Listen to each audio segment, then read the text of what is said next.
All right, now I'm gonna go to my YouTube. Now let me see if I come up, if I can look at it.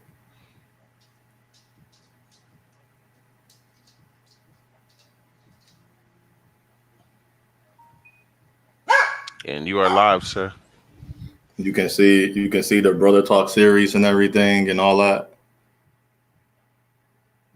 Yep, you live, looking good, bro. All right, thanks. Now I'm gonna go to my YouTube, which I gotta type for my own YouTube. It didn't even show up for me. All right, I hope it don't echo.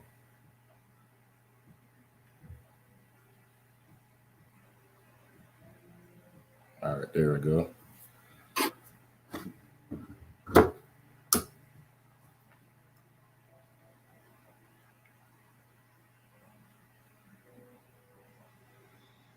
All right, I'm gonna give it a minute. I ain't gonna start because I don't see nobody come on. Yet. Yeah, but you're live right now. Right. So Let me refresh the screen real quick. No, it says waiting, so I guess it still hasn't. Oh, you haven't hit showtime yet. Okay. Oh, I hit it. Let's say it's live a minute 19. All right, I'll start. Okay. Welcome to Brother Talk series. I'm here with Brother Sly Jones, and I wanted to wait to have more people come on, but I see that this is gonna go. I've been trying to set this up for, man, when I hit you like a month ago. Yeah, brother, it's been a minute, and I got really busy and tied up in some stuff, and sorry that we couldn't have started sooner, but there's been so much going on in the streets, man. It's been so much going on in the country, and it's good to have a platform like yours to come and finally sit down and, in a drama-free environment, a politics-free environment, be able to discuss it.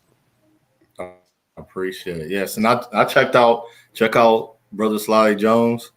What's your YouTube channel? Is it your name, Sly Jones? Yep, it's youtube.com/Sly Jones. Can be reached at therealslyjones@gmail.com. Pretty easy to find.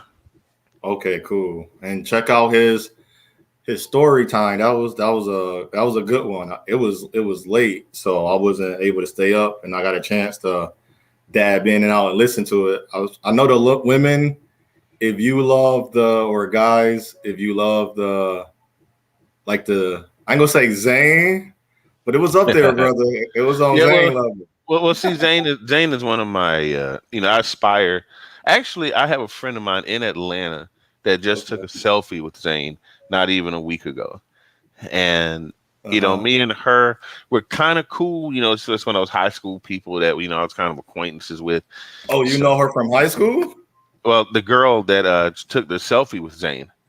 Wow. Zane is from Atlanta, and I'm from Georgia. Okay. I'm like 100 miles south, and a lot of my friends that went to HBCUs and whatnot migrated up to Atlanta, and a lot of them got either into the entertainment field or consulting or that kind of thing, especially now that there's a lot of media and movie industry and stuff going on. Now they're really flourishing. So, yeah, so my friend was able to take a picture with Zane, and I was like, man, if I could just bend her ear for like 30 seconds, just give it a pitch, see if I'd be able to narrate for one of her characters or something, that would be really cool. Wow, that'd be real good, man. Yeah, and it's a small world, and you never know who's listening. And even a series like this starts from the ground roots, and you start with maybe a handful of viewers, people will pop in and pop out, but that's the beautiful thing about a seed. It grows, it gets bigger, and it grows organically. You're not out there cursing people. You're not out there starting beefs. You're not out there gaining clout in all these weird sectors of people that are angry or frustrated with their lives. So they come on a YouTube to vent. This is a great place to start. So don't ever get discouraged. Don't ever get to the point where it feels like it's not worth it, because anything that you put your heart and your mind into and the effort into, it's worth it. And like I said, I feel like this is going to be a bigger thing once the word gets out there and people catch on. I appreciate it. And I want to disclose, if he said anything, this is fair use. This was for entertainment / educational purposes. So that's the cover of my copyright for YouTube. So we go ahead. And since you said that, Brother Slide, about the seed, and I want to present the Brotha Talk series to you. And hold on. Where is that? There you go. OGroundz Production is what I want to show everybody, because you talked about the seed. You started, I chose OGroundz Production, basically started with the ground up. So when you go outside, when you want to build a house, you got to go map out the foundation and you build it off the foundation. So if the ground not solid and you start putting up a structure for the house and that ground starts sinking in, what you're going to do, you're going to have to stop and then make sure the ground is good. So always have a good foundation. So I'm going to go ahead. It's the Brotha Talk series. For what I'm looking at, everybody, I see the word. It seems as it's a little delay. I want to say about 2 to 8 seconds delay. So every time I switch slides or anything, I'm gonna stick on it.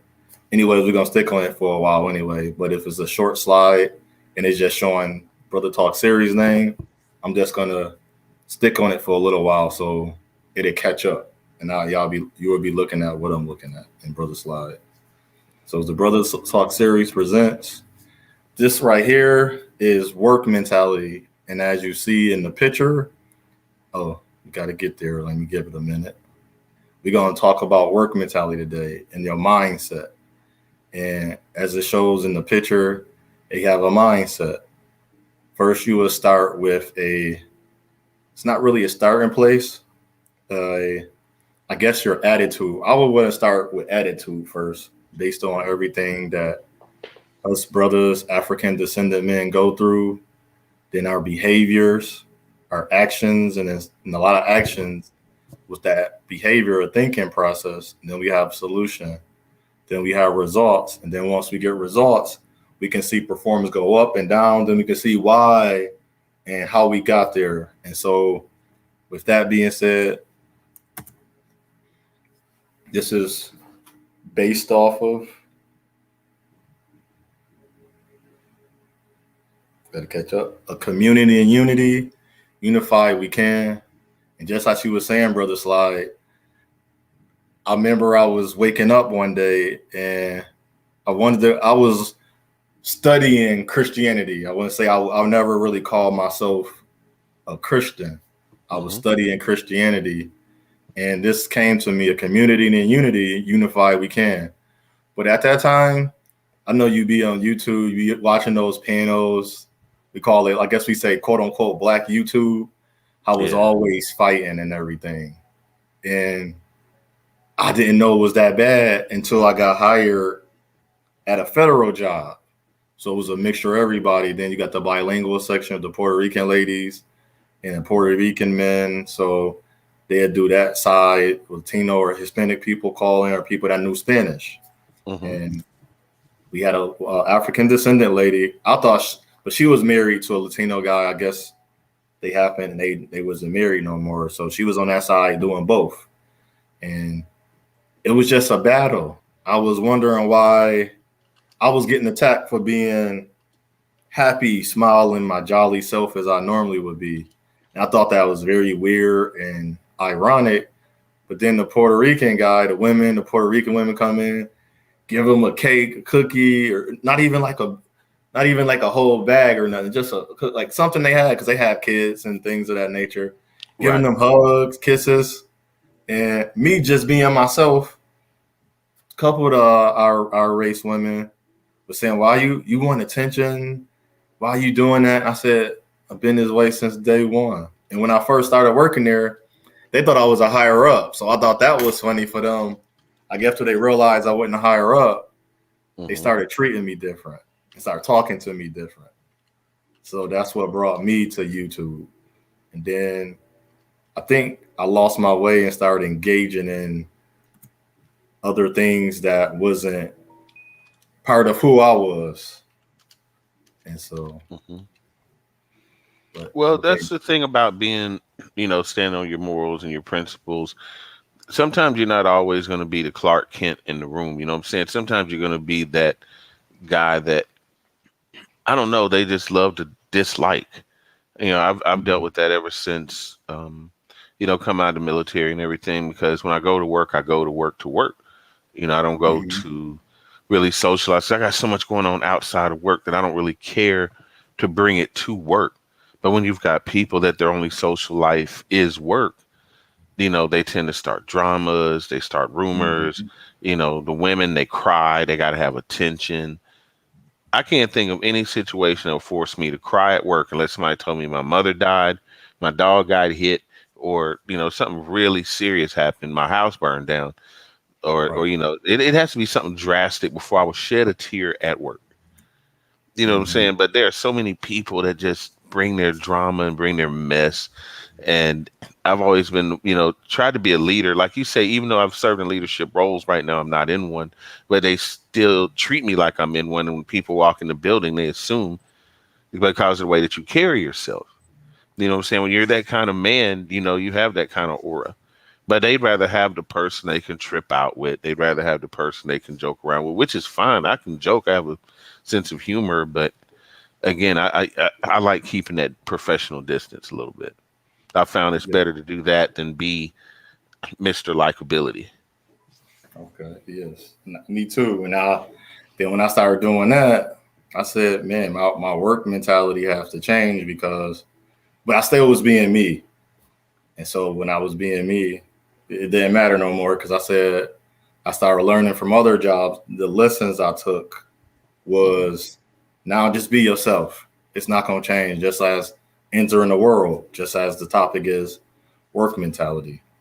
And Hmm. so with this channel, with our mission as brothers, your mission, Cortez, he been within, I call it family. You my family, Sly and Cortez, and all the other brothers out there. And always wanted to have, this is our mission. And if y'all got any input afterwards, we go over it and then we add it to the next presentation. But right now, I want to start off. Probably not going to try to put this to certain parts in every slide, literally slide. So every presentation. But to start off for the first time, the intro, I want to establish an online media outlet of our portrayal of African descendant men in America. And we have an opportunity to write our own narratives from now on. This channel is to show our race men, brothers, fathers, uncles, son, and grandfathers, that we are the author and authority over our own narrative. What we do is speak in life into fellow brethren, no negative energy on this channel.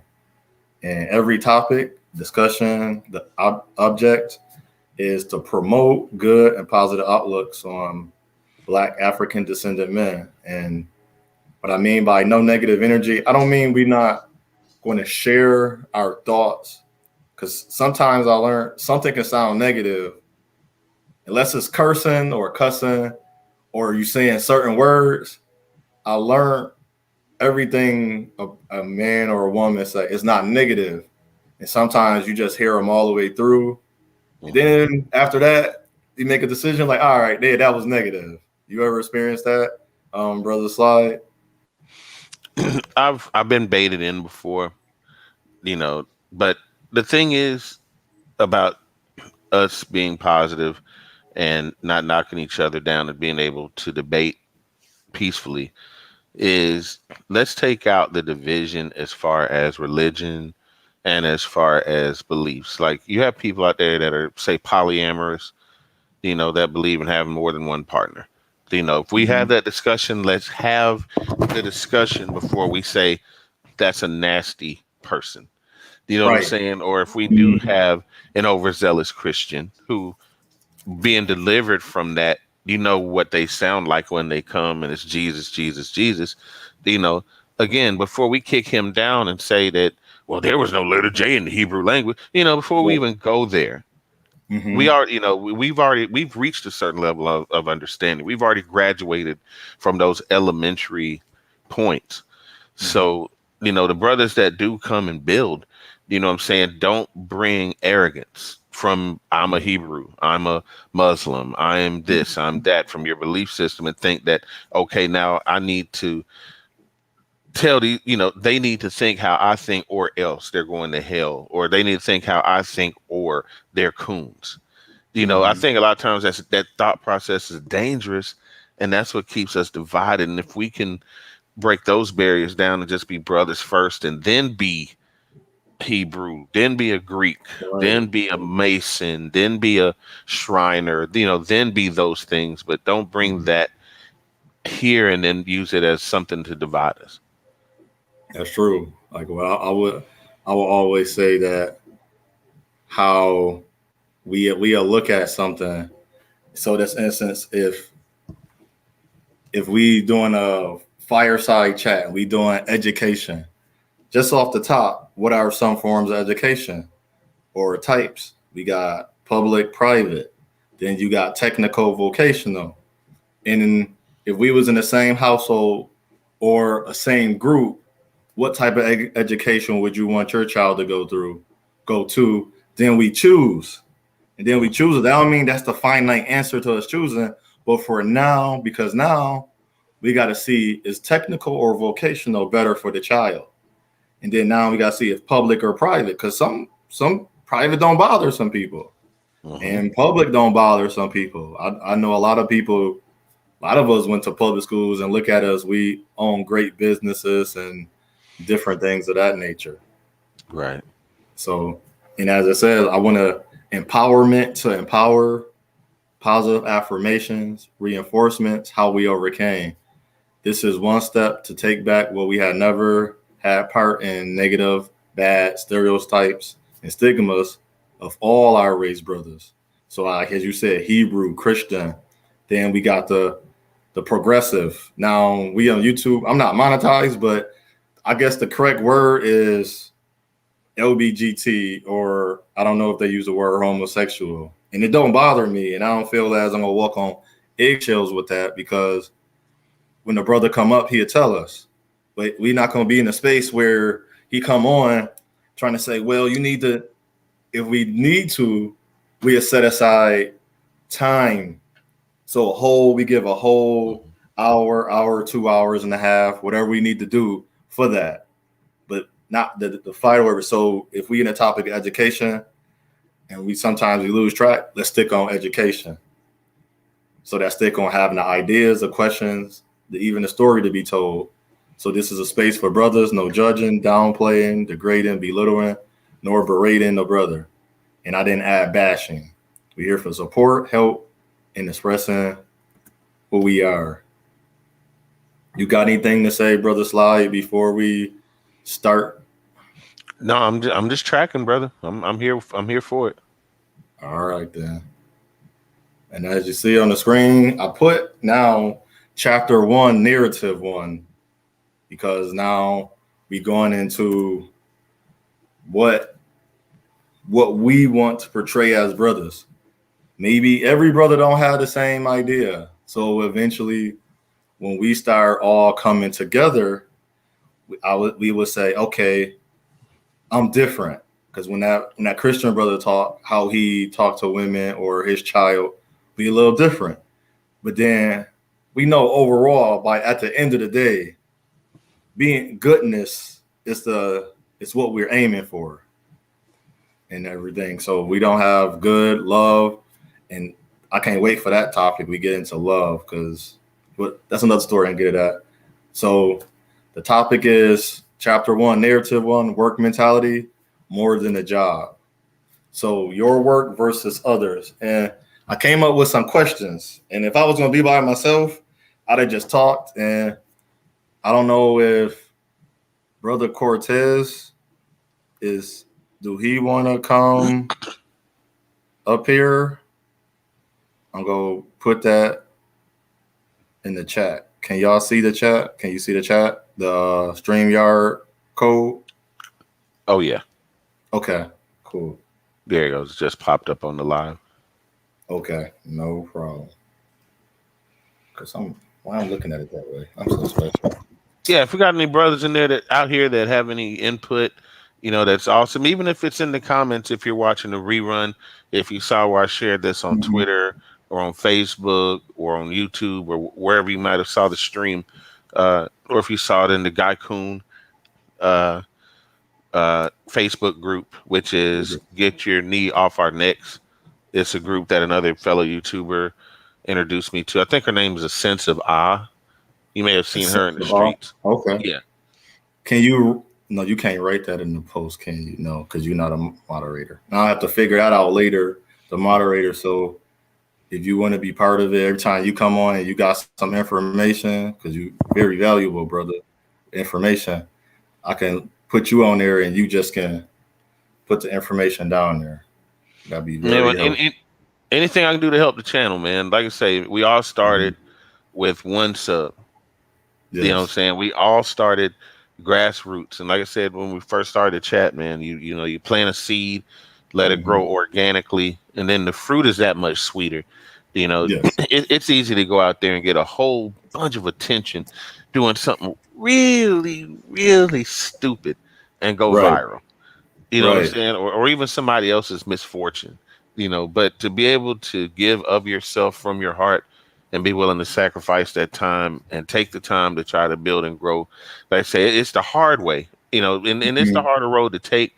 But again, the fruit is much sweeter on the other side. So again, I appreciate what you do, man. If there's anything I can do to help, man, all you gotta do is say the word.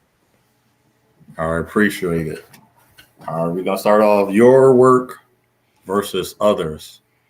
And first question for you, Brother Sly, is if you can take 2 minutes, 5 minutes, because it's 25 slides, and I think we already went through 5 and everything. So each slide have different meanings to them.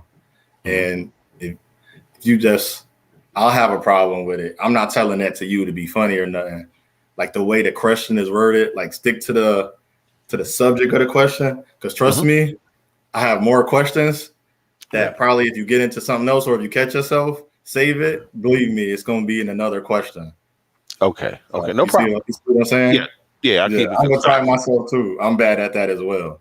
Yeah. I'm bad. That's just me. I know I'm bad at it. So, Right. I'll be concise. okay. And I see the first question. It says, "What type of pride, work ethic do you have, or what does pride and work ethic mean to me?"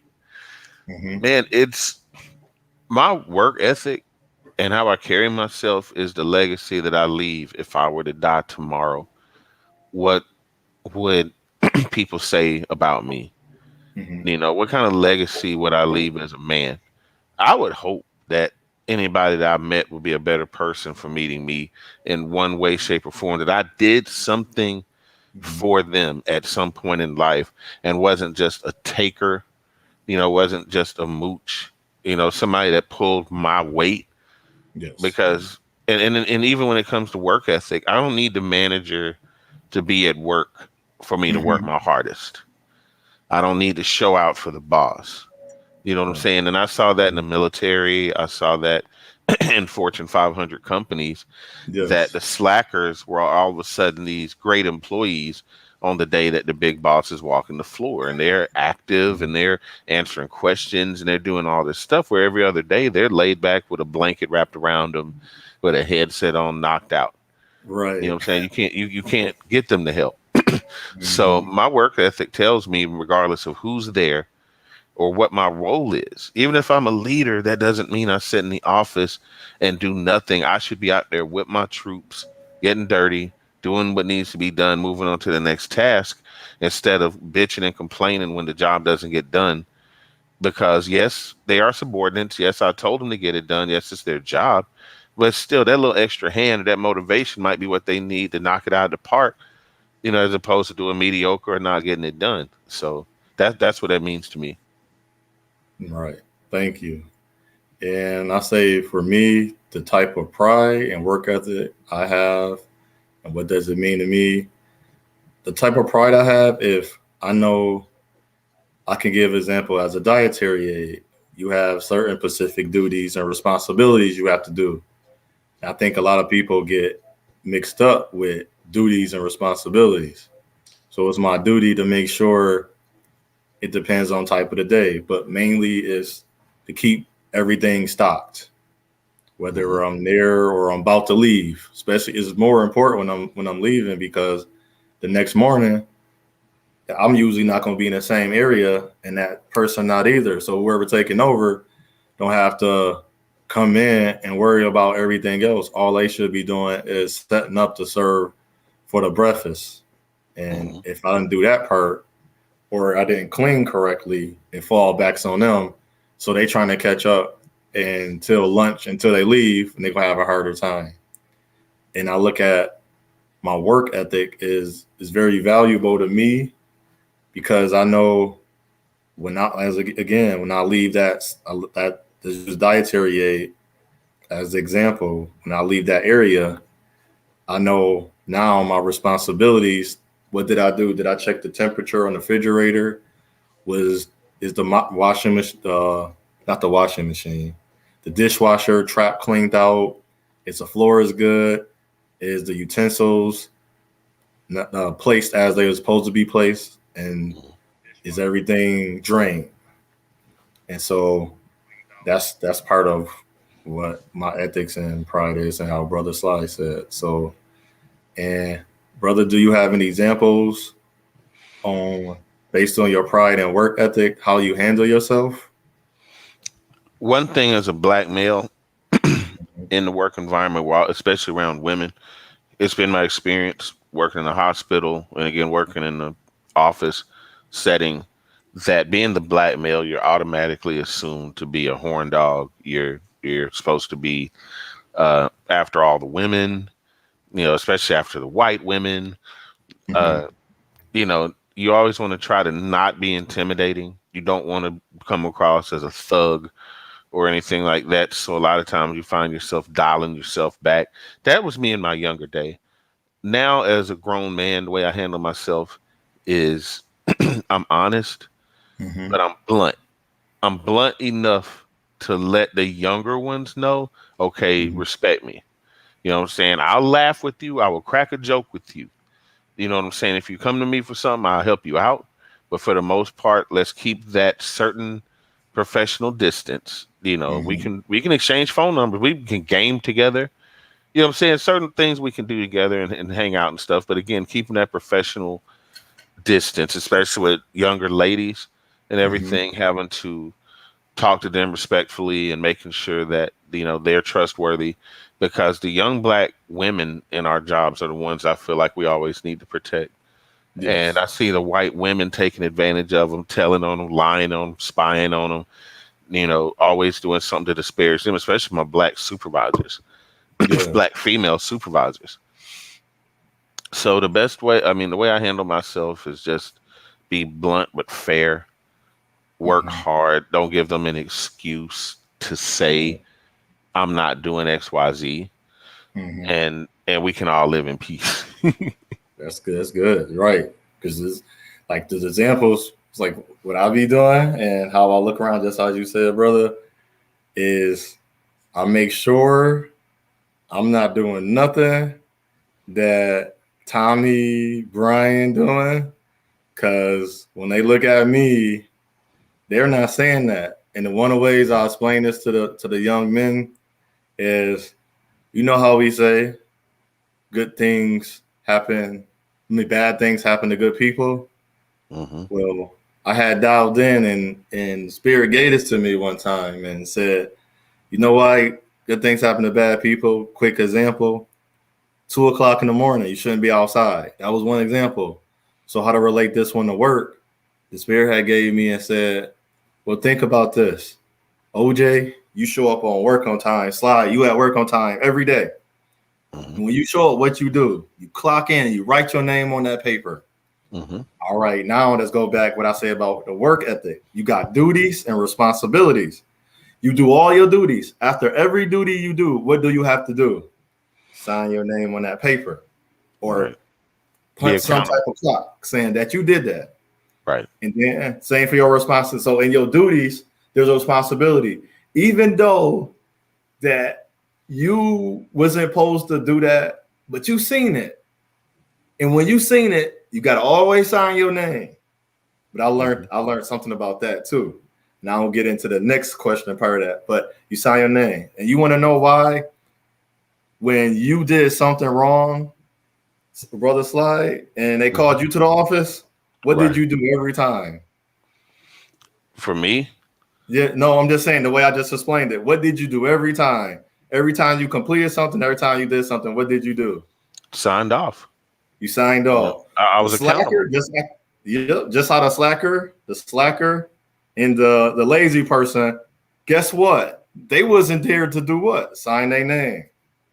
Right. So imagine they see Slide Jones 100 times in the past week, but then next week they say, "Hold on, where's Slide at? Where's Slide?"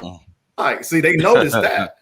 Yep. You don't notice the lazy or late person because they ain't signing nothing. They ain't doing nothing. Right. Say that's why they get fired last. It take an audit to get them fired because the auditor gonna come and say, "Where is Tommy, Brian, Jessica?" Just using names. I'm not saying nobody specific. Call nobody out. But you know, the funny thing is, when I come to work, everybody's asking me, "Well, what time do you get off? Well, how long are you gonna be here? Are you helping us close tonight?" And I'm like, yeah. They're like, "Yeah, yay!" And I'm like, "John's closing. Oh, we're gonna get out of here on time tonight." Wink, wink. And I'm like, "Hold up, wait a minute. Y'all having a whole conversation that I wasn't even a part of." Like, I'm not the closing supervisor. You know what I'm saying? I'm here with everybody else, but I'm the one that orchestrates. I'm like, has anybody done the dressing rooms? Has anybody swept the floor? Has anybody checked the shoes? Has anybody picked up, the aisles? Has everybody done their duties? You know what I'm saying? I'm sitting there breaking it down while the manager is in the office. You know what I'm saying? But if I did not facilitate, if I didn't take initiative, so much stuff wouldn't get done. So many people be out of place. We'd be getting out of there late every single night. So they figured it out. Oh, well, John's here. We'll get out of here on time because he'll make sure XYZ gets done. Right. That's not fair. But, no. But it's the reputation I built based on my pride and work ethic. But then again, the good guy gets shitted on, basically. I mean, for lack of a better term. Because I've never gotten an employee of the month. They've never elected me. Never got an employee of the month? Never. In 2 years at this job, never got employee of the month, never got no attaboys, never no pats on the back.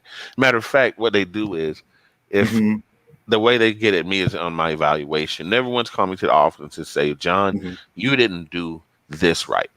They're not going to do that. They're going to wait on my evaluation and say that for a whole 3-month period, I didn't do this one thing. Like, wait a minute, you took this one incident and put it in my evaluation and made it seem like it's a 3-month problem, where this was maybe a 1-day thing that was observed that could have been discussed. Okay. You know what I'm saying? If I needed to take multiple breaks, I might have had diarrhea. You know what I'm saying? If you ask me, I could tell you. You know what I'm saying? If I put my head down in the break room because I have a migraine, I can tell you, I can explain to you, yes, I'd rather tough it out, take an aspirin, then go home. You know what I'm saying? A little empathy goes a long way. But instead, you say, well, John takes extended, excessive breaks. Like, wait a minute. No, I don't. No, I don't. Right. But just because that. See how they notice that though. That when you don't do it, you see how they notice little small things. That's what I'm saying. Even petty shit that you know what I'm saying, that lowers morale. At the end of the day, you're like, well, F it. I'm just gonna do whatever, because if you're gonna be petty and this stuff you're gonna nitpick on, well, where do they get a load of me for real when I decided I'm just not really gonna put forth much effort? Right. Then they're gonna be like, well, what's wrong? Well, are you okay? That's the next thing. Are you okay? Are you sure? You okay? You good? You need anything? And I'm like, you weren't that concerned when you were dragging me over the coals in my evaluation. Because if corporate were to come down here right now and look at my evaluation, that is what they will see, because that's all they have to see. That's true. You know what I'm saying? Always, yep. And that's actually you answered, like, you went into both the questions, so that was good. I appreciate that. And you're so right. That's all corporate would see. And being a black male, I don't Mm-hmm. need that problem. I don't need it seeming like I can't get along with people, because that's always going to be one that they use against us and black females too. Is that Right. there's always got to be that you don't get along, or you have interpersonal relationship issues, or, oh no, we're not going to send you any training. We're not going to try to work on it. We're just going to put it on your notes so that if you ever try to go for supervisor or higher position, this is what they're going to see. Mm-hmm. And that's what I try to explain to the young men that I'm around, the young African descendant men, quote unquote black men, that I try to show them different things. So another example is I'm gonna stay dietary because I think that's very useful in life. Hmm. Like basically taking care of yourself type of jobs. I don't maybe people don't look at them as like maid or servant. They might call it that, but it's a lot of responsibilities in those type of jobs compared to you doing some. I guess you work at the stock market. I'm sorry, and I can't say it's less of a job, but the responsibilities is totally different and it's based off the stock market.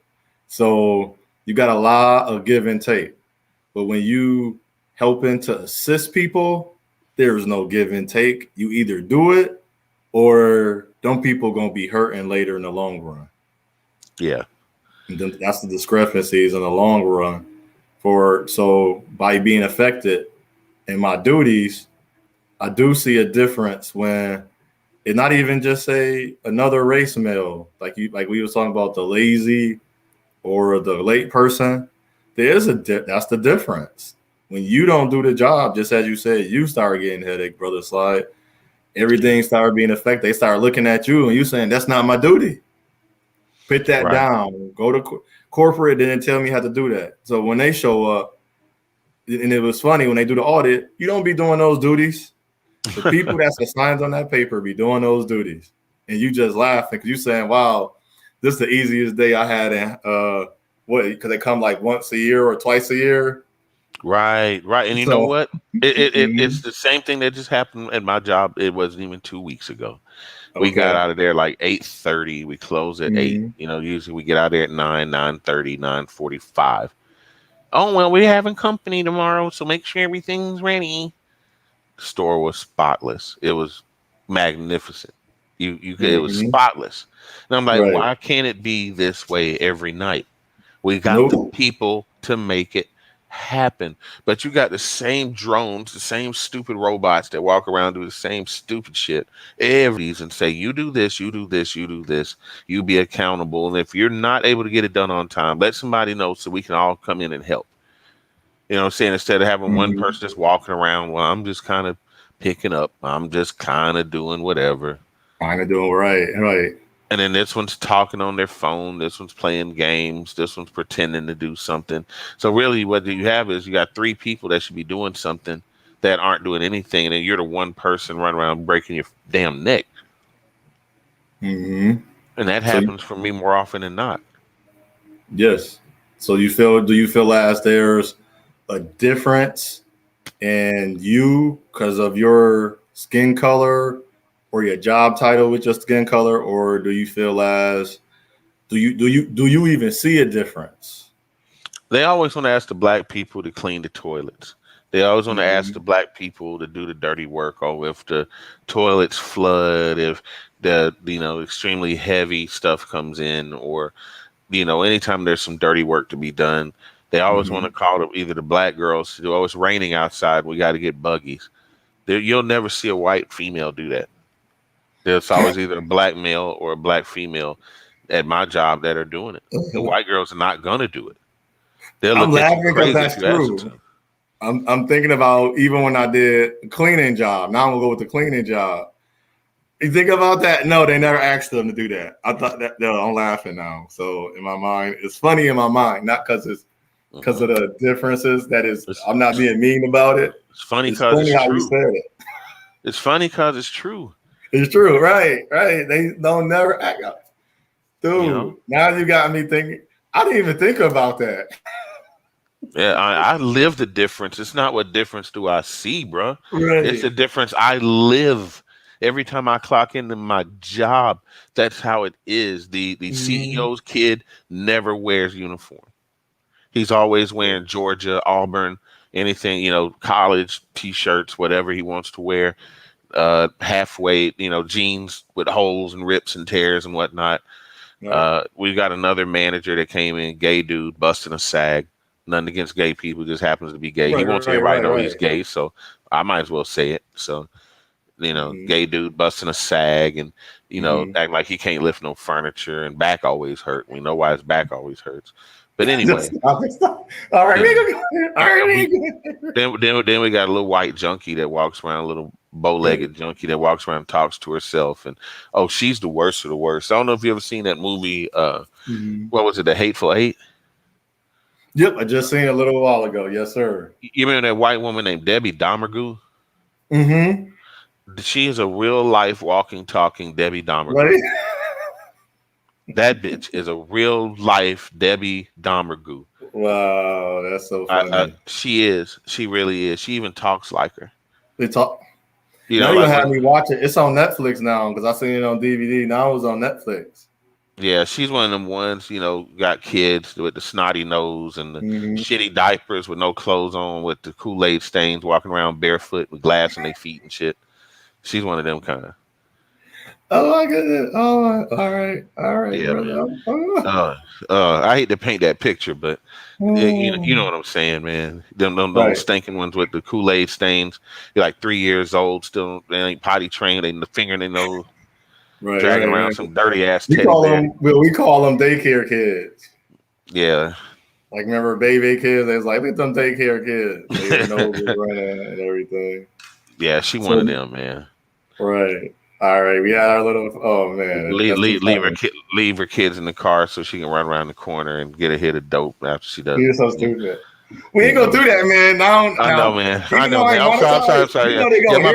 My bad. Let me dial it back. We're gonna take him off the air already, but you know how this gonna go. Yeah. My bad. That was all Sly Jones. Disclaimer: please don't hold that in any of those previous comments against Otho Williams Jr. That was all Sly Jones. But anyway, to paint that picture, that's what I'm working with, and to have somebody that, and God bless anybody that didn't get a GED or at least try to get some higher form of education. But if you know that you didn't and you know that you don't go around trying to tell people what to do or come at people no intellectual or to come to them with politics or any of this kind of stuff, because that's what I find they do. But anyway, I know the next topic is resolve and resolution. Yeah, let's talk about resolving and resolutions. But no, that's actually perfect because what you said, don't run around telling people. You know what I learned? Now at the place I'm working with the veterans, so I'm at where I want to be, where I'm being more of a helper, a hospitality, and like one part of the resolve and resolution is it's a case manager. And I asked the gentleman, what did it take to be a case manager? I said, you need a degree. He said, bachelor's. But he said also, before I even say anything else, he said, let's say if you came on and you learned everything that I know how to do, and then you learned more, because he said, I still don't know it. He an older gentleman. He said, I'm slowing down, so I definitely forgot some things. He said, we'd take someone that don't have that degree, that's been here for a while, that learned on their own, than the person with a degree, because then in this case too, sometimes I live in the New York State. We don't start off with high pay rate. So a lot of people don't want to take that job. Right. So that position can actually be open for somebody without a degree. And you get paid the degree mark, even though it's not high, even though it's like $5, $6, $7 more. That's why I want to work it. Usually it's a maybe $12 to $20 pay difference from the person you work, but I think it's only $6 to $8 difference. So nobody really don't want that. Right. So, and it's like and that was part of like I was thinking like for if I can help and then learn more so than just stay a resident aide the whole time, which would be cool too, because trust me, that they need that too, because a lot of people not signing up to be a resident aide. And so they're going with that. And I'm gonna read off the questions both together, and we could answer and just talk about this flow with it. Mm-hmm. Name some mentalities that you have at work or that you see. What are some characteristics that you carry with you in life from previous accounts or from life experience you attain along your journey? So is any like mentalities that you have at work or that you see different from being at home and outside? If you was, I guess you was in the work, just a work environment.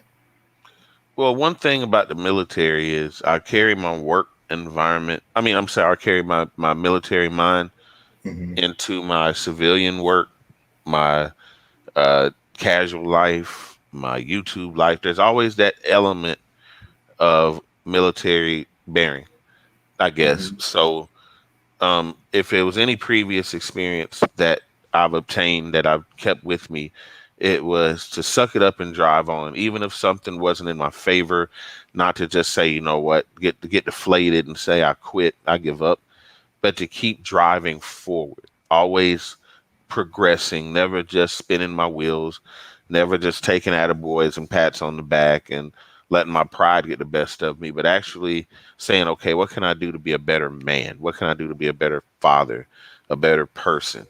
And it's that pursuit that motivates me that I've never lost. Even when I'm planting my garden, I think martial arts. When I'm doing working on my car, if anything that I'm doing, even when I'm working out at the park, all those things between martial arts and military always find a way to creep into what I'm doing.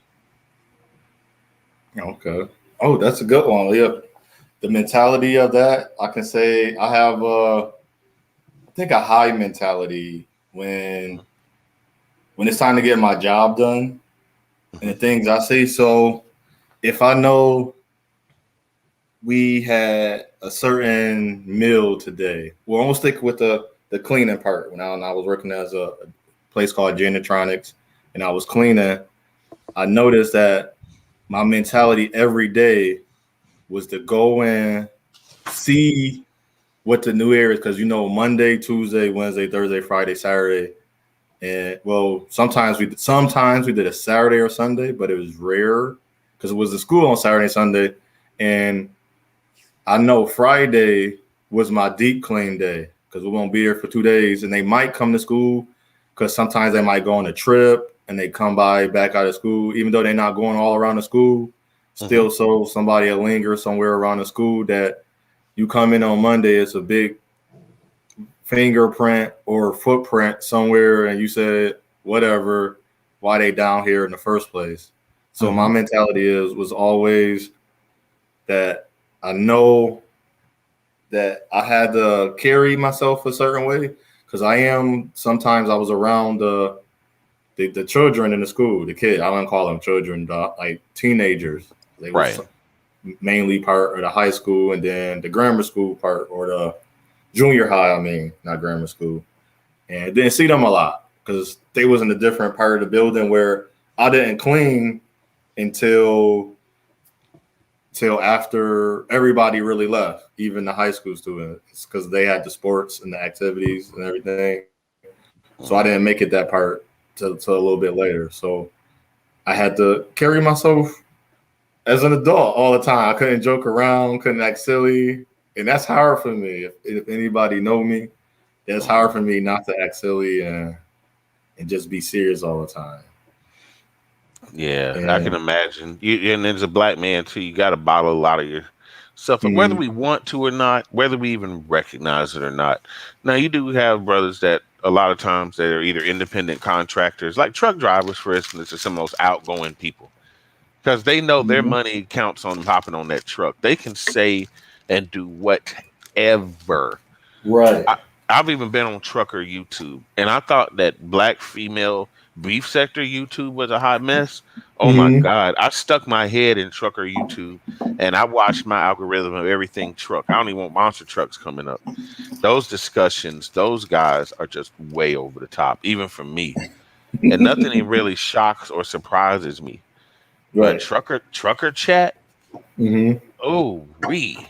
But they can do that because they answer only to themselves. As long as they deliver their Yep. loads, the companies don't care that their truckers out there talking crap. They'll never even meet the trucker. That's just somebody that signs a paper that drops off a load.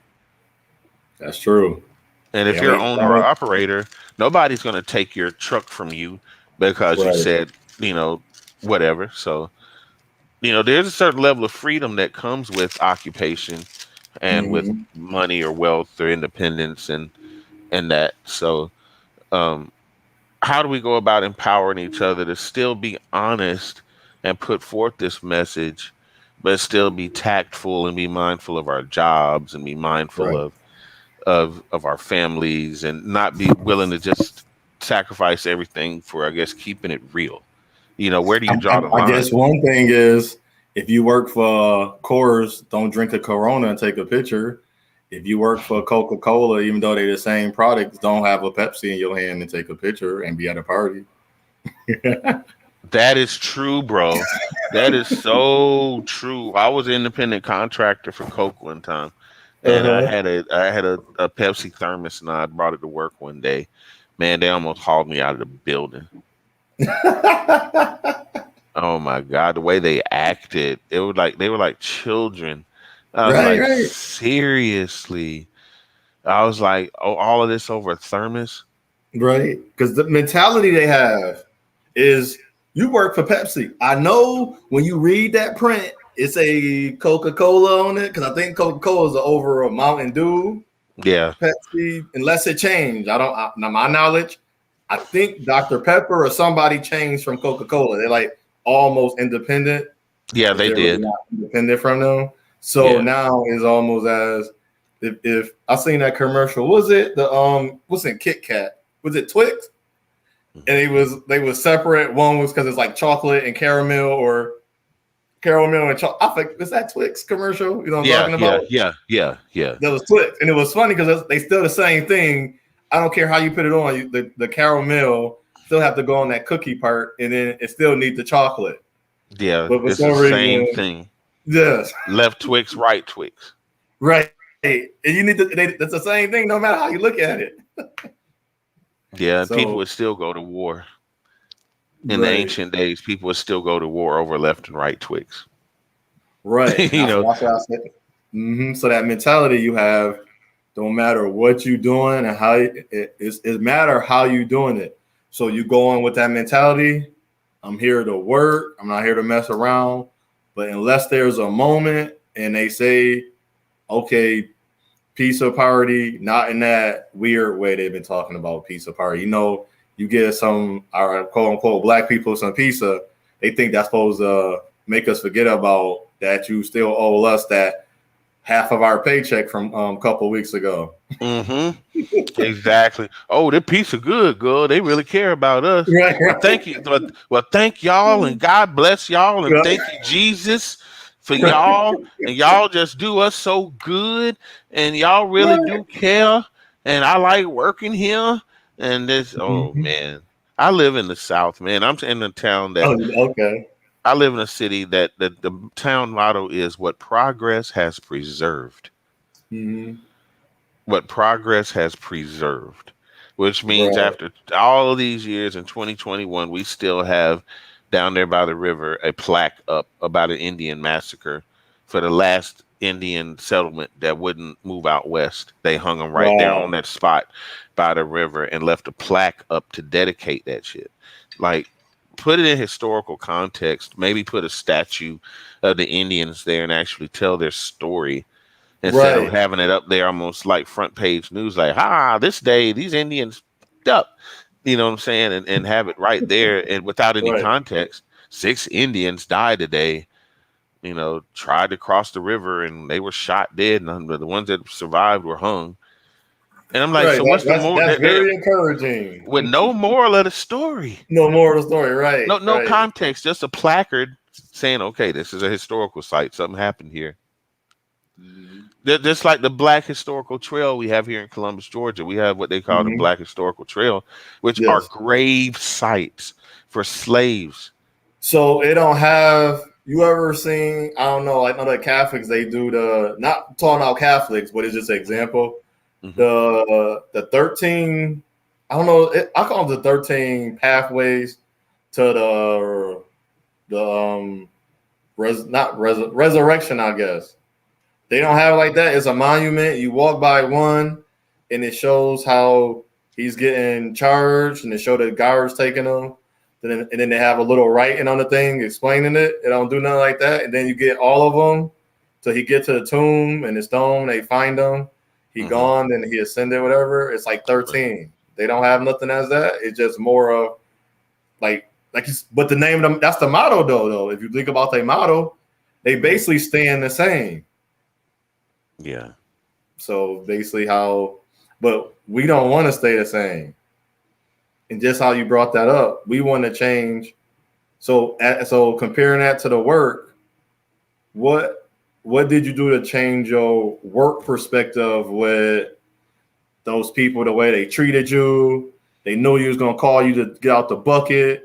You knew that you was going to be called out even if you've been late one time out of 365 days of the year, or 364 days out the year. You knew they was going to look at you as your skin color or who you are as a man. What did you do to change your viewer perspective from that? This is the empowerment part. So in the good light for you, what did you do to change that? The funny thing is, and it's hard to do, it's not easy. It's easier to give in to the anger, the distrust, and all those other things. But to change in a positive way, I had to empathize with the people around me and see that they didn't have the experience that I had. They probably hadn't seen some of the things or experienced some of the things that I've had a chance to experience in my life. And they can't do anything or be expected to do anything that they've never seen themselves or never been taught. So as hard as it is, as much as it stresses me to carry that energy and to try to find a way to displace it, I had to start to empathize with these people. Even with my managers, I had to empathize with their role. And then I had to look at these people and say, well, how bad do I need this job? How bad do they need this job? And then when I hear them talk on the phone about their marital problems, their child in jail, their daughter who's pregnant for the 18th time, and raising grandkids that don't belong to them, and just a whole lot of issues that I hear them bring to work. Once I started empathizing with them, it changed my view from anger to I didn't quite feel sorry for them. Right. But I know what would happen to them if they lost this job. I know how impactful it would be. Like you're talking about like literally losing homes, being backed up against a wall, not having any income, and possibly losing everything that you've ever worked for, losing that nickel and dime ass job. So yeah, that's what changed, and it wasn't easy. I'm still angry. I still think there's certain things that aren't fair. I still think it's not right. But rather than be a right fighter and walk around with a chip on my shoulder and be angry, by empathizing with the ones that I empathize with, it changed my perspective to where, okay. And then I was thankful. I said, at least thank Allah, I can make a living and be okay if I didn't have this job. I know that I can hustle, grind, do whatever. Right.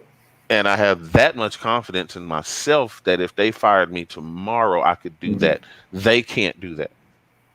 So would you say with that, you think that was your empowerment moment, or was your empowerment moment different from what you just explained? My empowerment moment came when I was able to take an agent off my floor when I was a supervisor and make them a team lead. Okay. That's good. Yeah, it was Mhm. somebody who I recognized talent in, who was the quietest person in the room, but always did a really good job. And to this day, they're a supervisor. But when it came to a choice of somebody that I could groom, right. You know, when I was grading papers, I let her shadow. What was your position when you took them off the floor? Was you manager, supervisor, team supervisor? lead? Okay, supervisor. Okay. Yeah. So, you know, grading papers, I'd get their opinion. I'd let them listen to quality calls. You stuff like that. I let them take over supervisor calls. So, and then when I had the power to be able to bring somebody else up, that's when I felt empowered. Just doing duties and tasks, being given too much work to do and not enough time and getting it done. Right. It was rewarding, even though it was killing me. It was rewarding. I was getting paid for it, but still, it wasn't that satisfaction that came with actually knowing that this girl is still from 2015 or 16 till now in her position and doing well, the position that I put her in. Actually now she's a supervisor. So what is this? What is this career, job, or profession you talking about? Call center, working in the bank we were working for a big bank up north. We were doing customer service and those things. So and card good. security. Right. You got them people in the right positions. And I know this off the question, I don't think I have in there, but since you said that, do you feel as when you moved them in, did that make the company or everybody working together job? Did that make it easier or better, or what happened after? It's going into how you feel too.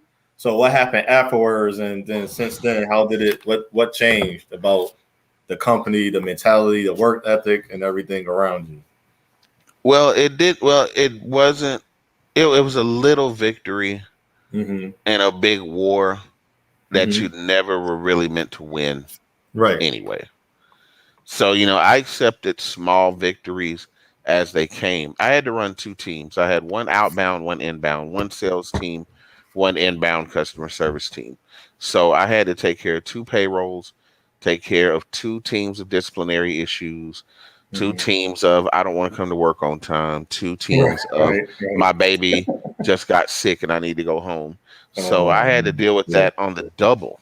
You know what I'm saying? But again, having those temps on my nighttime team and being able to bring them over to my main team and then seeing them a year later, be like, you started off on outbound, and now you're still here and doing well. That used to make me feel good to see those guys too. So, but the company's still the company. It still is just as racist and sexist as ever.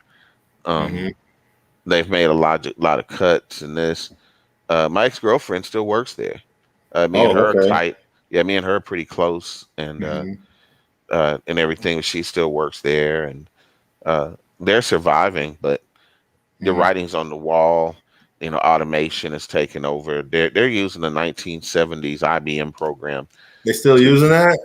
Yeah, they're still using that green screen. Oh wow.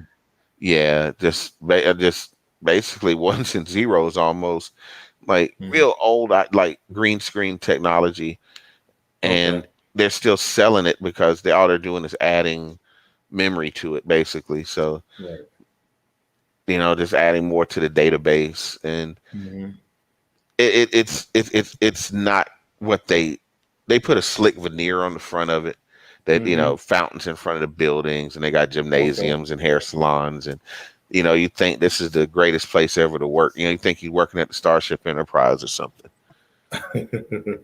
So you feel sometimes we call work home, community, family. Do you have any examples that do you feel as that within the people, or what, any part of that profession you feel as that you can bring it home, or you're part of community, you treat it as a family? Any good examples of that? Yeah. Some real good examples are my younger brothers, the ones that are in their early 20s, the ones that are still playing, they're still on PC gaming and playing Call of Duty, Madden, and whatnot. Those young men will come to me about girl problems. They'll come to me about their schoolwork, issues they're having with their parents. So I'm kind of like an uncle to the younger Black guys there, because they look up to me in a way, and they know I'm not thuggy. They know I'm not going to tell them nothing wrong. So if anything, the young Black guys are the ones that I'm closest to. Okay, that's good. I'm trying to do that and everything, because usually now, especially now, I'm the oldest. I've been I mean, a lot of jobs. I know people probably have more jobs than me, but they even look at that in the interviews. And I know my business is gonna come up, so I have my business one day. But I try to get everybody number, call them if something going on, but like say, hey man, you might want to watch out for such and such. Even though there might be one of the slack. I ain't gonna say lazy or what's. I'm gonna use the word slack. The person that's lacking most of the time. I still give them a heads up, just as where I'm at as a resident aide. I come in, the guy saying, "Yo, man, it might fight." Like, no, I ain't here to replace you, but I said you might want to pay attention more to your work. And he probably still thinking I'm there to replace him, but then he see me now. I'm working 8 to 4, 8 a.m. 8 a.m.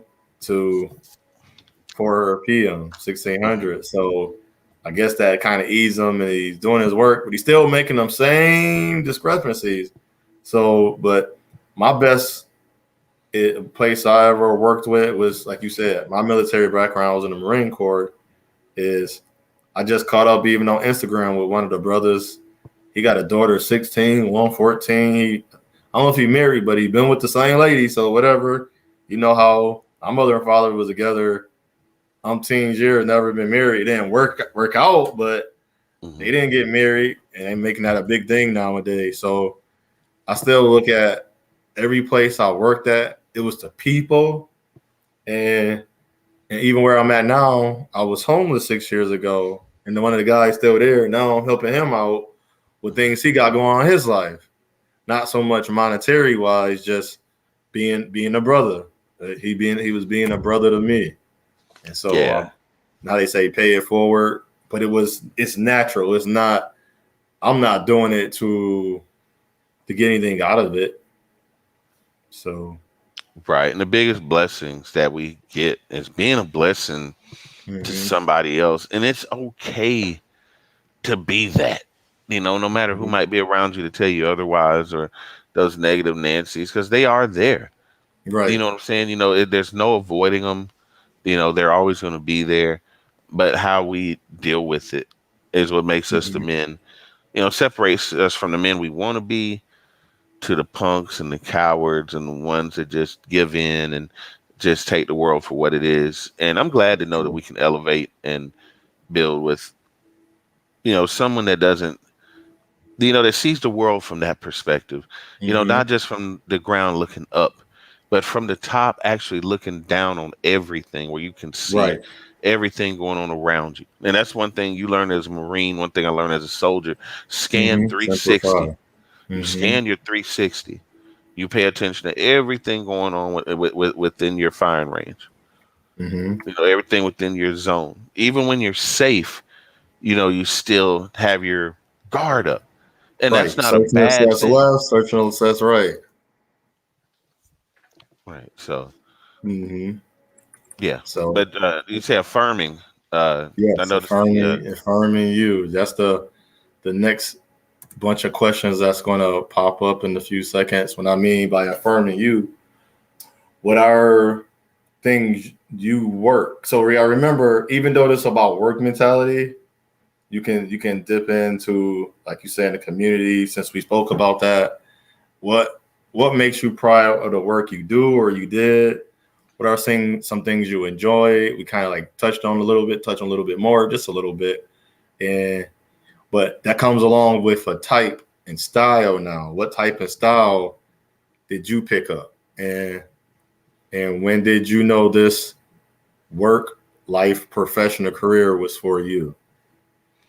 Anything I do in the job, I like it when I can be trusted to get it done and they can walk away. When they come back, they know it will be done without any question or having to go back over my work, because I've already gone back over it myself. Nobody can be harder on me than me when it comes to making sure the job gets done and it gets done right.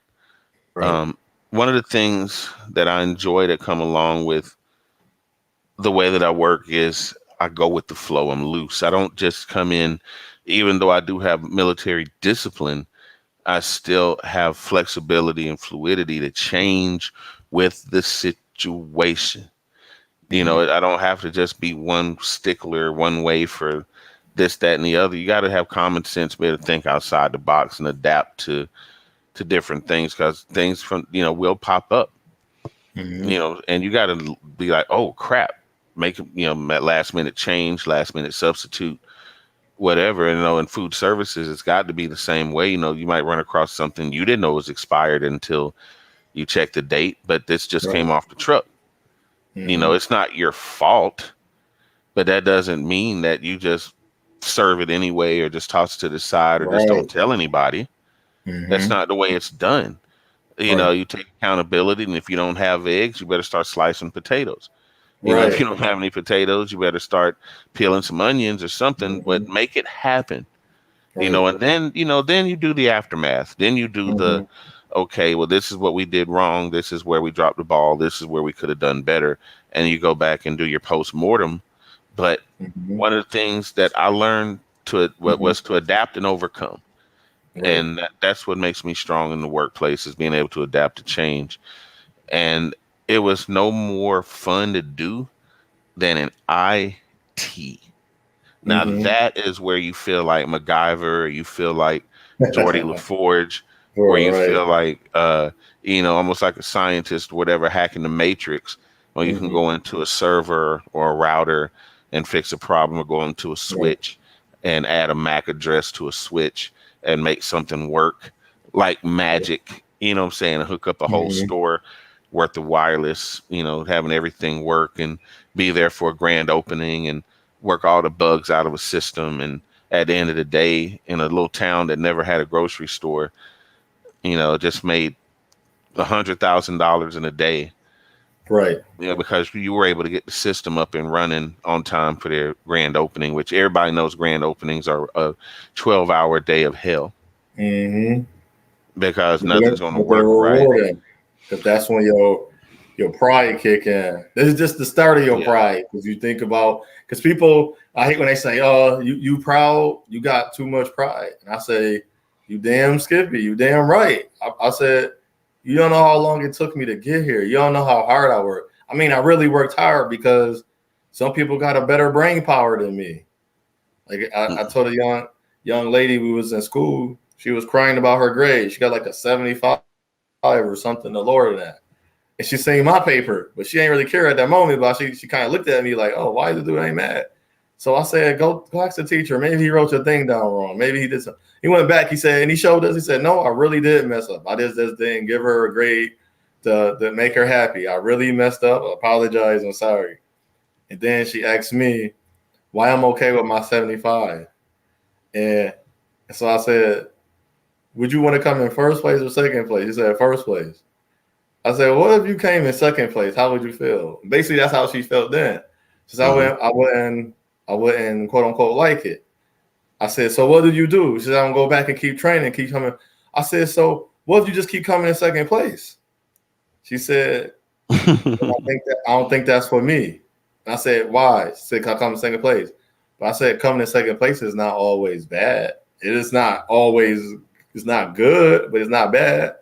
I said, because what if you're just going against a person that's just really, really good? So your brain power, I don't think you pretty much can do more. I ain't say give up, because your opportunity to always be your best. Because what if Usain Bolt we know he had to drag his, see, the great thing about Usain Bolt was he had to drag his left foot because he had scoliosis. And if people know what scoliosis is, your spinal cord is kind of curved or bent into an S or a C. So he had to drag his foot. And his trainer said, people say, what if he didn't have to drag his foot? I said, I don't think he'd be as fast. They say, well, that means he get a better start. I said, well, he'll start as everybody else that's not faster than him. So you got to think about that. And I said, that probably give him some type of greater advantage that dragging his foot does something compared to I have to pick up my left foot to get power. Listen to it. He got to drag his foot kind of to get power off of that. I said, that's crazy. I said, that's an anomaly in itself. Will make him great. But let me ask you this. I know that coming from same topic, but just from an anime perspective, if you had a choice, Mm-hmm. Would you rather be Goku or Vegeta? And I want you to tell me why. That's funny. I know probably 99.9% of people would say Goku, right? I'll be Vegeta because I'm not Goku. Right. But people overlook the time that people overlook what Vegeta actually do for Goku. If it wasn't for Vegeta, Goku would never got Ultra Instinct. Goku would have never did the things he did because if he didn't have Vegeta, who would he would have been battling? Because he can beat Piccolo, he can beat Yamcha, he can beat Tien, he can beat. He's been beating Krillin, even though Krillin can do everything Goku can do. That's funny, right? But somehow Goku is just greater, but we know why. He's just saying. And so I'll be Vegeta because going to the story, Goku always at 100. I'm at 75. But it's sometimes I'm going to be at 100 and Goku gets 75s and 75, 100, 100, 100. I'm going to get 75, 100, 75, 75. Then I'm going to get 300s in a row. Goku will get 375. But it's times when even Vegeta saved the Earth because of Goku couldn't do it. Or it was time Vegeta, and I don't think Vegeta realized it. I think he did, but never wanted to say nothing. He went first to give Goku a chance. Because sometimes Vegeta would never go first. Goku even just say certain things to Vegeta that encouraged him, and if he knew that if Goku had went first, they would have never had a chance to win. Or beat whatever adversary that was standing in front of him or opponent. Because I don't want to call them enemies because that's within us. So his adversary, the person he's going to go against. So I'd rather be Vegeta because I know that just because I'm not number one, being number two is never bad in that case. Never bad. Because sometimes I get the rest too. But then sometimes I got to go train. And then you realize Vegeta trained harder than Goku. Much harder. Goku was lazy. Yeah. Goku was lazy for the most part. Yeah. Because Vegeta always tell him, what does Vegeta say to him? You more bronze than brains. And Goku be like, I'm gonna be scratching his head and be baffled by what he mean when he say certain things to him. Yeah. So and Vegeta was also my choice if I had a choice between Vegeta and Goku, because I would always have that pride in me to want to be better, to be my best self, no matter what. And even Vegeta at his worst, as Majin Vegeta at his most evil, even more evil than when he was a Saiyan, he still sacrificed himself for his wife, his children, and Goku. Right, can't forget that part. Right, I don't think I watched too much of. That's when Goku got made, when he got wished to be a small, but then every time he turned Super Saiyan, he got big, right? That's when that happened, right? Oh, no, this is the Buu saga. The Blue Saga, okay. Majin Buu. Right, okay. Yeah, he made the ultimate sacrifice. He tried to save everybody, even though he had the M on his forehead and he was being controlled by Babidi or whatever. But yeah, even then he couldn't take control of him. That's how strong his will was. Because him being with Frieza was like he was being enslaved by Frieza. So, but he kind of chose it because he's seeing how when they finally showed us how Frieza was able to beat his father so easily. Even through all that, Frieza's like, I'm gonna get him one day. Yep. Even though he was upset but he was still happy because he knows his efforts with Goku, even though Goku beat Frieza and then Trunks, still that was because of him.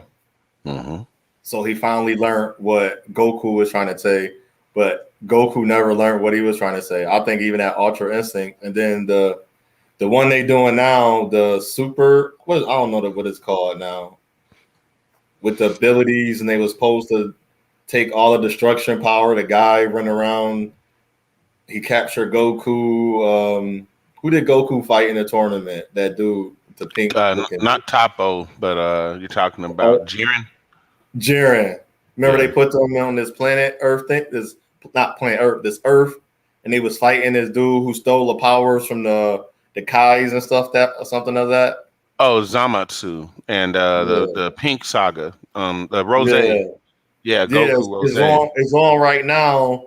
It's called Dragon Ball Super or Yeah, something. Dragon Ball Super. Yeah. Okay. This is all before the tournament. Yeah, all of Right, this is going on before the Universal Tournament. Where was before the tournament? I thought it was after Jiren. Because Jiren in there, Goku, Vegeta, then they got Piccolo, and they had the newer guys after the tournament. I thought this was after the tournament. Oh, it may be then. I got to see where you said it's Adult Swim or where. You just have to Google it or go on YouTube and see if you can find episodes, because I don't do Crunchyroll because I feel like it don't update the show. I don't know, and they play they don't do the English subtitle, or they don't do the English voice yet. It take a while, so I just wait until I can. Because sometimes I don't want to read it; I just want to watch it and listen to them. Especially when I'm drowsy and I want to turn over. I still want to hear the story, but I don't want to read the subs, man. So yeah, I can totally relate. Oh yeah. My eyes start going double, and I'm just like, you know what, I'm done with this. But yeah, but I know even the morality. You know, the reason why I asked you that was just the morality around. You know, that thought process that you don't always have to be the goody two shoes. You know, there's always more than one way to reach the goal, and I'd rather be great at being me, than just be good at trying to be somebody else. No, that's true.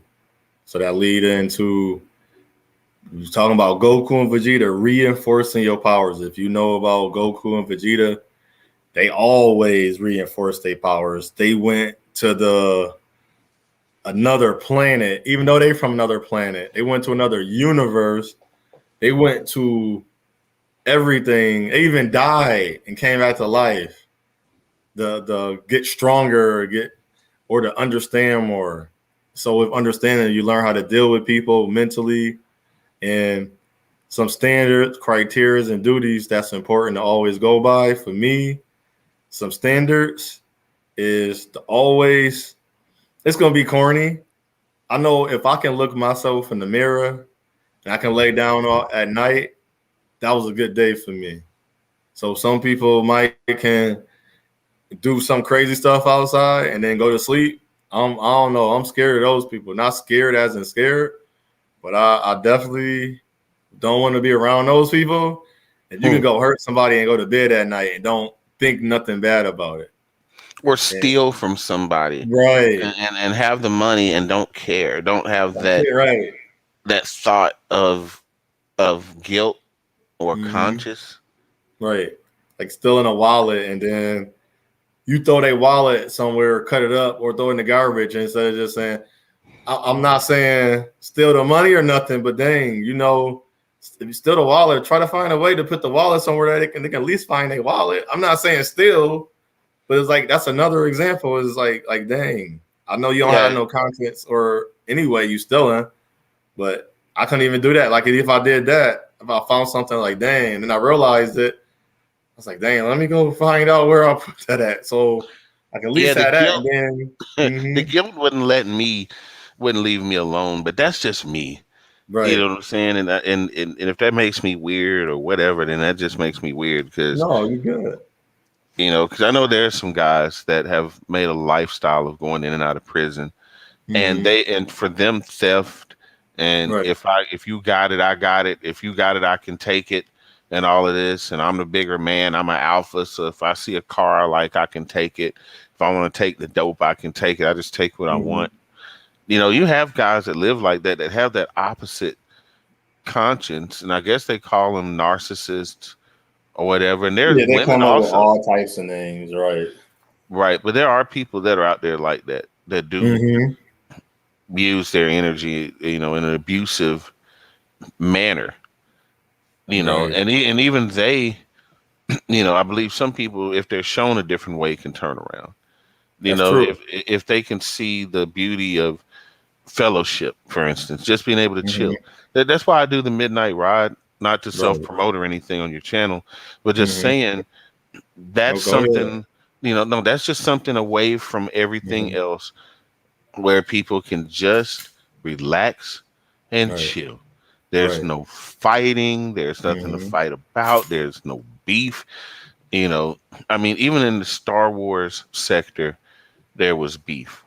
In Mm-hmm. the black sectors, there's beef. In the Johnny Depp sector, there's a Johnny Depp sector. I didn't know there was a Oh Johnny Depp sector. no, I didn't. I didn't know either.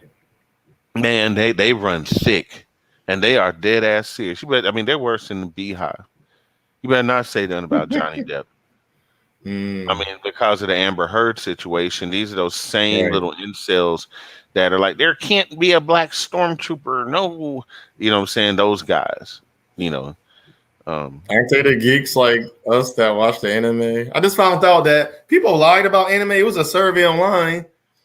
Mhm. Only I thought it was more because the way people talk about it. I guess they don't want to classify themselves as an anime watcher, or I guess because I learned if you drink a little bit of liquor or something, you're a drinker. So I guess in this case, they're not an animator because only I think it was low. I think it was 23% Mhm. of the people chose that they was anime watchers. But I said that's not true because everybody have watched the anime, and in some of them animes is actually very, very long. Like, their Mhm. season is long. It's not like eight episodes like a regular TV show or 12. Hell no. Dragon Ball Z, man, it takes them 2 days just to power up. You Right. know, Just like that's when he's two gonna kill episodes. Frieza. Right. So yeah, the Frieza saga and man, Oh my goodness. Adult Swim back in '97. I'll never forget it. Right. It was summer. I can tell you where I was. It was the day that he went Super Saiyan, right? He goes Mm-hmm. Super Saiyan that Saturday, I mean that Friday. Oh my God. I had It never was seen Friday. Super Saiyan before. That Friday Yeah, on because adult they did it before. Yeah, because it took them all the Thursday episode to charge up. right. And then Monday, you know what they did to me that summer? They started from the first episode of the Yeah, Frieza they saga. started. Yeah, they started when they got to Namek. I said, no, you Yep, they went back to Ooh. Namek. They had to catch up. They had to Oh, do that. Mm-hmm. oh my God. I was like, I cannot believe y'all did this. I could So they not finally caught up. believe Yep, and then we had to wait how many times to find out how Goku survived and the got back to Earth. whole thing again, the whole season, bruh. Yeah. So yeah, that was just I just that was summer '97. I'll just never forget. I was in shock. That Friday, I was so hyped to see Goku turn super for the very first time, and then go back Monday, and it was like right back to day one. You I find out was next time when the planet blows up. What happened? It's like, then they came. Then they made it worse because when they did start, the deal was on Earth with everybody, and they trying to get the Dragon Balls, and then group. What took like 10, 14 episodes of Goku to come back. yeah. Yeah, Yeah. that was long. A lot of comic relief, a lot of Mm-hmm. filler, a lot of Right. BS happened in between. Yeah, and those are the ones that I'm happy for the abridged. Even though I used Mm-hmm. to hate the abridged, but then when I Mm-hmm. look at those moments, like they got to chase down a dinosaur, and then they got to Right. grill it, and have a moment where they're talking in the woods. I'll cut all of that shit. We don't need none Mm-hmm. of that. You know what I'm saying? A lot of that could be cut. And I'm glad somebody did recognize that. But then they got a little too chop heavy. Then they Right. started cutting like the cool dialogue and the memorable moments and the music. And then it became You just gotta illustrative. watch. I forgot how you can see all of that again if you want. It's something one of them DVDs you can buy, or not even DVD. You got to find it online because they be having it. But sometimes I'll be going at one. I'll be trying to watch the next episode. I was like, why is this 3 minutes off? And they were like, oh, they put something that they took out from the other one. I guess it was three different types. I think it was a TV series, a DVD series, And then a and just Japanese series. yes. So I think you had to find a Japanese series mixed in with not the TV, the series, the other like the dub series when they was Yeah, exactly. I know exactly what you're talking about. And I think that is probably the best way to enjoy it uncut. Because right. even the Adult Swim version, Mm-hmm. it feels a little watered down. Yeah, because remember the pervert, the guy that was training Goku and Krillin, he was a pervert, and they took out a lot of Yeah, that. Master Roshi. Master Roshi, right? Yeah, his So whole training montage for joining the Universal team Mm-hmm. was a whole episode that I think they got cut. They got banned from Adult Swim, That's if I'm not true. mistaken. I know it got banned from the daytime Toonami or whatever. Yes. So, Right. yeah, man. I mean, but again, Dragon Ball is one of my favorite. Mm-hmm. I love what Disney Plus is doing. I love what Marvel is Yes. doing right now. I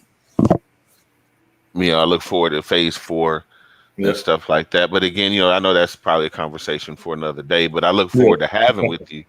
You know Yeah. what I'm saying? On Yeah, top we of gonna do. everything Yeah, we else, gonna do a couple of those on our Brother Talk series. yeah, Yep. for Like the sure. forum, Brother Talk series. I want to do like I'll talk about it, but the forum and stuff. So Hmm. for one thing, since we went into that, can you think of one standard criteria duty that you always go by? Just one. I know you got a lot like me. I know you got a lot. So one, if you can. Hmm. Explain it just a little bit. What standard criteria duties that's important that you always go by now that you ain't go by before, or what you buy before, and now since we talked about it, we reinforcing. So basically, this is reinforcing your power. I would say one of the criteria I set for myself is effective time management, Mm-hmm. because you can't do anything without time. You can That's be the right. most talented, you can be the best, you can have the most money, the most cars, the most whatever. You Mm-hmm. still have to have time, even if you're on a record label and you have to fly back to LA to make a definitely platinum selling album. You've got Mm-hmm. 1,000 people that are going to eat off of this plate, but you decided to party in New York and not catch the plane. So instead of Right. being able to make this record, you just cost a whole lot of people a lot of money. Mm-hmm. Effective time management says, okay, I'm going to set aside the time to do X, Y, and Z. So that way, that's my first priority. So then I can schedule, I can plan, or Mm-hmm. I can go by my daily itinerary. Whatever my checklist is, I need to go by, whatever guidelines I need to set. Or if it's just one of those things where I just go ahead and take initiative and start where I need to start, just dig in wherever. Making sure I set aside the time. Also making sure I set aside enough time to break and not kill myself. You know what I'm saying? Be Right. able to gather my mental and not hurt anybody, not hurt myself, not do anything unsafe, because safety is also key. Okay. Yes.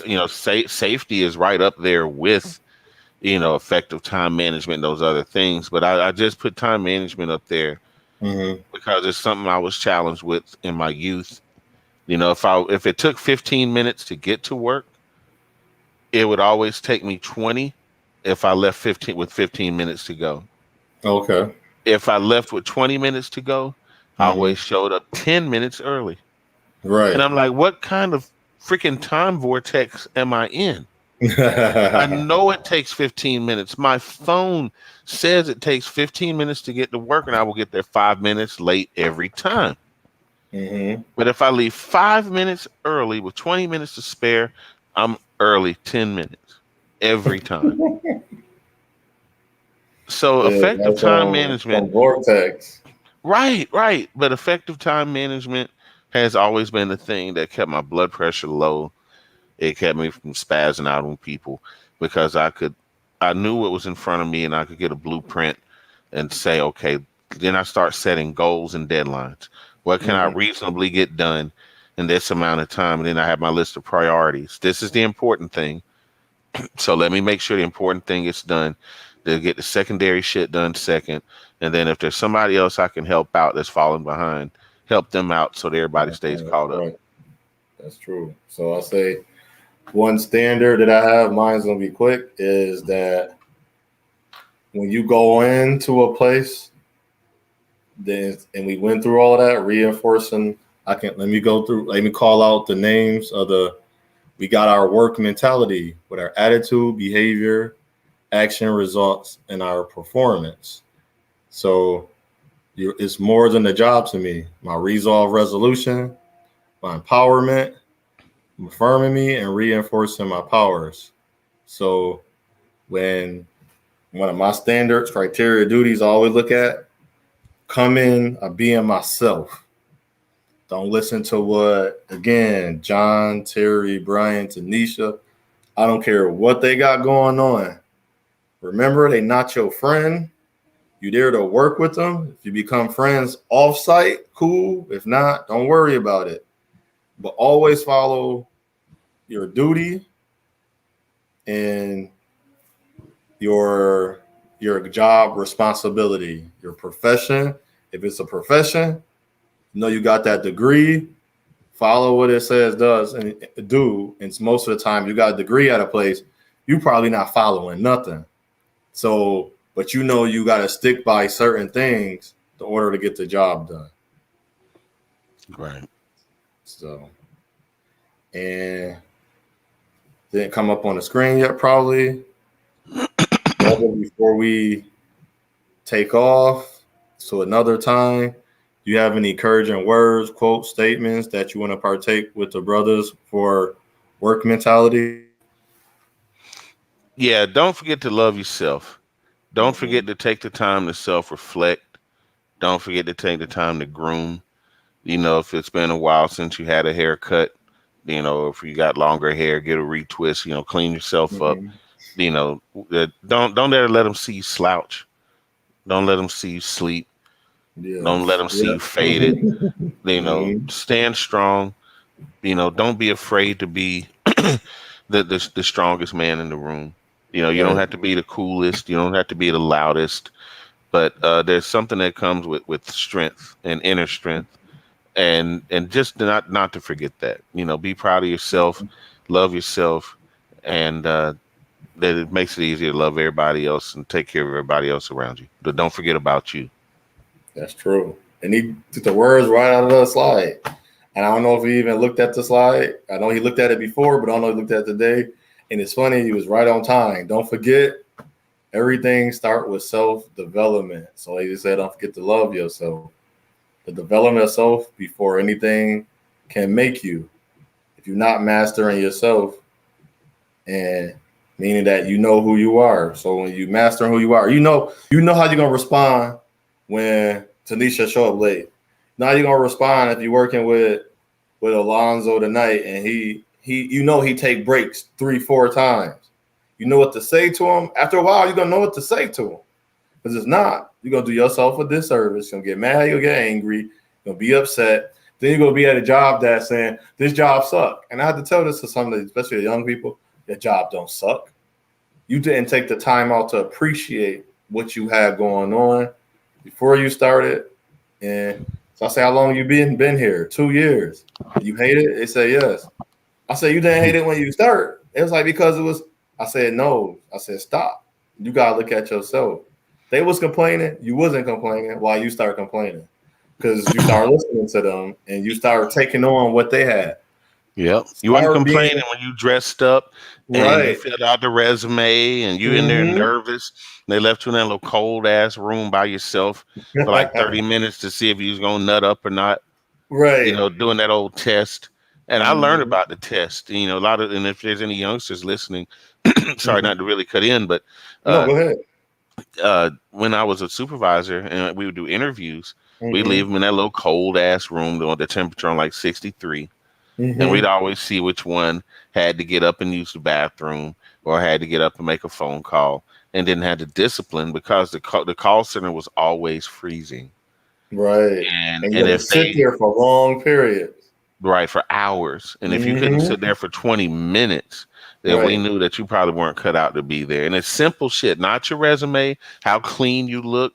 You polished your shoes, you're nervous. You went to the local Goodwill and found a nice outfit because you didn't have nothing nice to wear, and you know you got your girlfriend to throw your hair up and look halfway decent. Oh, girl, you look nice. You flexing for the gram as you dressed up for this job. You like boss moves. You know what I'm saying? And then you get the job. Oh, I hate this job. I hate the job. Like, man, get out of here. You know, a job is a job. If you come in here and do the job and not worry about the people, be your best shoe at all times. That's half the battle. But they kind of hard. They kind of stuck. Like I have to pull myself from the social medias. But today I didn't. I said, I made the appointment at 8:20 today. I said, oh yeah, I got my laptop fixed. Like, oh, should have made the appointment, but I didn't think. I said, this guy was still gonna work on something. I said, no, I made my appointment. I'll take my laptop home. He said, okay, cool, and everything. So remember that I'm being my best at all times. Like you said, follow through. Because you know what, brother Sly, you the role model. You the role. I even say now role model, role figure. That's why we say role model. Now we get into a time where it gets sensitive. So I don't want to be the model of what you're doing because you ain't gonna know what to do. I say figure. Because you know what? You don't play with your action figures. You play with your toys. So you ain't playing with your action figures. That means you just watching them every day. You keeping them polished.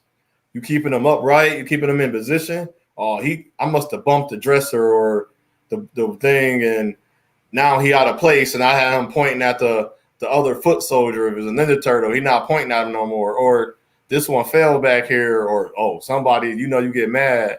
And why you touch my stuff? They knew this. You don't play with these. They're not toys. They're action figures.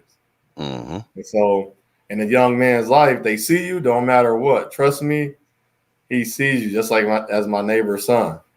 He be telling me, yeah, my son be paying attention to you. I be like, word. He said, yep. And that's how I look at it. My cousin. It's like I tell my cousin. He said, use the N-word. I said, I'm not using the N-word. I'm using it as a reference. But now you're older. Now when I talk to you and then you did say that, I can explain it to you. Now when you was younger, you probably ain't gonna say that. He probably was gonna judge me off of that because I'm a role figure now because we're older. I'm just watching. It's not a model where now he's not gonna portray to be me. He's gonna be himself by example of who he is and who I am, but from his eyes, who I was. And it wasn't fake. But as I told him, it's not fake. I just didn't want to see, because you've seen every other African descendant man in that light. I didn't want to see me. And I don't use the word, but I said I reference the words now. Because now with a better understanding, just like he has now. I said, I'm a figure, not a model to you no more. He's like, no, you still a role model. I said, no, I'm just a role figure. You got nothing. I don't got nothing else to do. Now, if you need help with something, give me a call. Yeah, but you're your own man. You know, that's it. I mean, you're a young man. I don't mind giving you guidance, but I don't even want you to be me. I don't want you to copy me at all. Shit, I didn't make all these mistakes, get all these bruises and lumps and contusions. Don't want to see you go down that same road because it's not fun. That's so true. Like you said, you're your own man, your narratives, you work together. Sometimes people think you working together, that means you working. I said, no, you have two of everything on your body, just about, and you work together. Your eye, your left eye work with your right eye. Left side of your brain work with your right side of your brain. Your left ear work with your right ear. And everything goes. Thank you, Mata. I said the name. Mahat. Why I say Mata? I don't know. Excuse my sleepiness. Thank you for stopping Rod's by. Destiny. Yo. Peace. But yes, you're your own man. You become who you are. So I always say I am. And I guess that's scared of people. Like, I am. Like, yes, I am. I am who I say I am. If I didn't, why would I say I am? One thing I would say, you are who you think you are, because that's who you think you are. You think you're great. That goes back to Exodus, actually. Yes. I am that I am. Easy. Yeah, excellent. Yes, sir. Yeah, some people try to complicate things, but some things are just so simple. Right. If we just try not to make them complicated or convoluted and try to use big words to make ourselves sound smarter. Sometimes it's just common sense, being able to love one another, take care of one another, teach, learn, grow, and fight. Even sometimes brothers and sisters fight, but they're still family. Family, but it's not the fight as in, oh, I'm gonna hurt you type of fight, or I'm about to get rid of you fight. Tribes used to fight. Guy get hot-headed and hit the girl. What I'm saying? The girl's brothers come beat up the guy. The two families say, you know what, they're going to fight. The kids still love each other. And That's somebody true. gets some bloody noses, some broken bones, and all that. But ask any Samoan family, ask any African family, that goes back any Mm-hmm. 1 or 2 generations. They can probably tell you that they had tribal wars and fights and such over a girl, or over cattle that started grazing Right, on right. somebody else's grass, and you done told them to stop, but they keep doing it. You know what I'm Mm-hmm. saying? So you end up barbecuing their cow. Well, Mm-hmm. you know what I'm saying? That was their cow. They don't like that. So now they're going to come over and fight because you done barbecued their cow. They went to war. You know what I'm saying? I mean, but after it was all said and done, they fought, squabbled. The elders come together. They come to a conclusion, and it's over. Mm-hmm. They live for peace in peace for generations after that, because they don't let no one petty squabble keep you No.